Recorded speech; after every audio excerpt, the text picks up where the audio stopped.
জেলার স্বাস্থ্য খাতের সবচেয়ে বড় প্রতিষ্ঠান কক্সবাজার সদর হাসপাতালে চলছে ভয়াবহ দুর্নীতি। আরো আশ্চর্যের বিষয় হলো মেডিসিন থাকা সত্ত্বেও মেডিসিন শূন্য দিকে পকেট কাটা হচ্ছে সাধারণ রোগীর।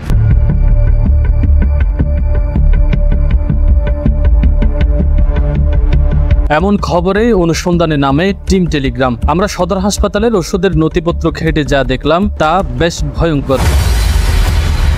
তালিকায় দেখা যায় অনেক ওষুধের পাশে ইংরেজিতে লেখা আছে নীল, অর্থাৎ শূন্য দেখানো হয়েছে, অথচ বাস্তবে সে একই ওষুধ রয়েছে সদর হাসপাতালের ভেতরেই। কিন্তু হাসপাতালে ওষুধ মজুদ থাকা সত্ত্বেও রোগীদের ক্লিপ ধরিয়ে দিচ্ছেন একজন নার্স ইনচার্জ।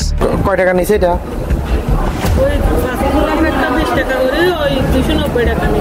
290 টাকা। আচ্ছা।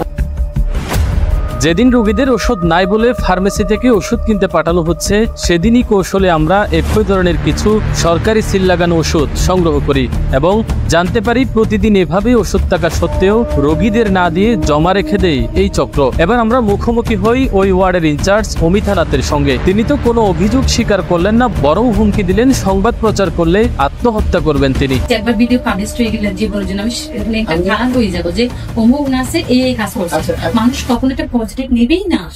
নথি বলছে ওষুধ রয়েছে হাসপাতালে, আর রোগীরা বলছেন তারা ওষুধ কিনছেন বাইরের ফার্মেসি থেকে। তাহলে এত এত সরকারি বরাদ্দকৃত ওষুধ যাচ্ছে কোথায়?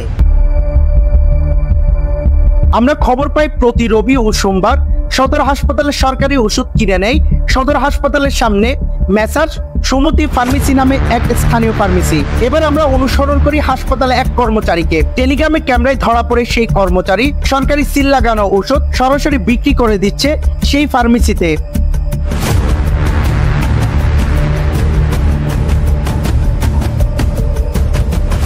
এবার সেই ফার্মেসির মালিকের মুখোমুখি টিম টেলিগ্রাম।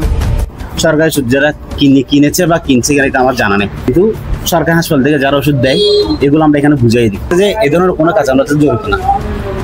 কেন এভাবে আপনি আরো অনেকবার সাংবাদিক আসছে এসব বিষয়ে অভিযোগ জানতে এবার কক্সবাজার সদর হাসপাতালের তত্ত্বাবধায়কের পক্ষে টিম টেলিগ্রাম।